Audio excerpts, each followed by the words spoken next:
Hey folks, it's Marvin Cash, the host of The Articulate Fly, and we're back with another Western North Carolina fishing report with Dale Collins at Tuckaseegee Fly Shop.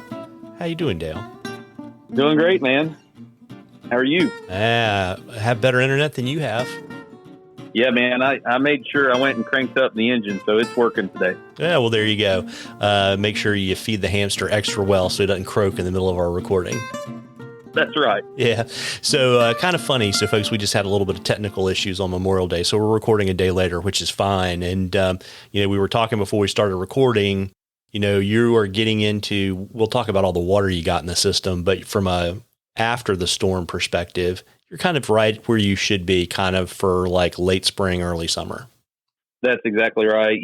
As we're talking, it actually just started raining outside. We're getting into that summertime pattern where we'll hit 84 to 86 degrees, and somewhere there's going to be a storm that's going to pop up and it's going to cool everything off. And but that's kind of what makes the world go round for us and keep a lot of our water cool is the ability to have that cool down instead of going on up into the 90s. So the what it does, it's going to knock down terrestrials into the water.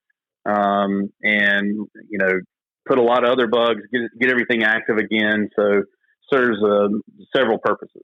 Yeah, and I would say one of my favorite patterns to fish this time of year. I'm a big proponent of small foam beetles.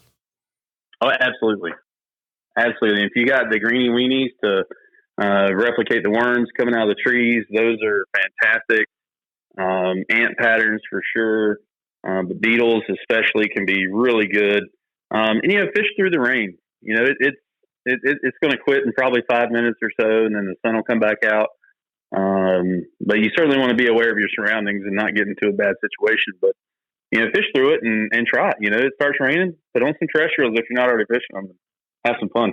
Yeah, absolutely. And so what are you seeing kind of on your mountain streams from a hatch perspective right now? In the morning, it's going to be a lot of your mayflies, so still your bluings. We still got water temps in the mornings of the 50s.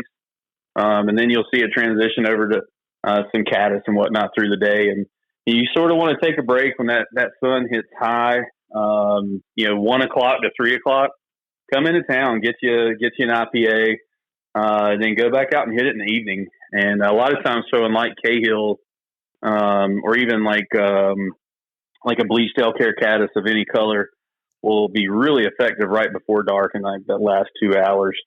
So a lot of our wade trips for afternoons, we're not starting them until probably 4 or 5 o'clock and then fishing up to dark. Yeah, got it. I think if I came in and had one IPA, I'd probably stay and have 2 IPAs and not go fish again. Depends on how bad you want it, Marvin. Well, that's a lot of temptation to be sitting in the air conditioning and be like, would you like another one? And I think the answer would probably be yes. So, Mountain Stream's great. Tuck, not so much. You want to talk a little bit about that? Yeah, so we had a system come through, a couple of different systems come through last week that, gave us a good bit of rain and kind of created a panic with Duke Energy. So they spilled a lot of water. And so we're still getting some of that water out of here. All that water from the Gulf of Mexico comes up and just dumps itself into the mountains, and kind of takes a while sometimes to get it out. But we're almost there. Hopefully, by the end of this week, we'll be back to normal wading conditions for the Tuck. But I do want to remind everybody that this coming Saturday is the first Saturday of June, where the delayed harvest will turn into youth emphasis morning.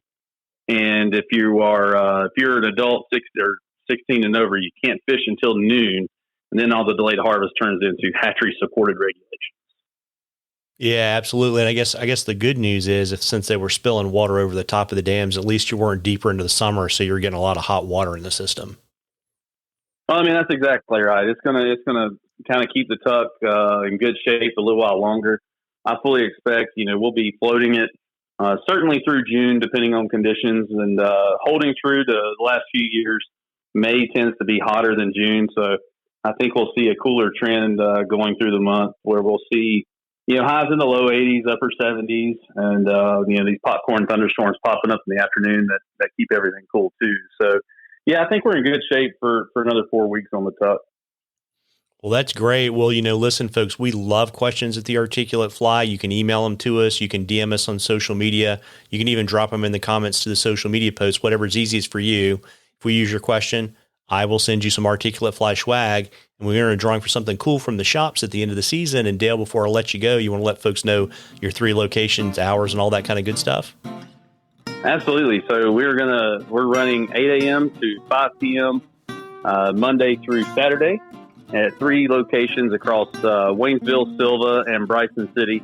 And you can always shoot us an email, info@tuckflyshop, or visit our website, tuckflyshop.com. Well, there you go. Well, listen, folks, pack your rain jacket and get out there and catch a few.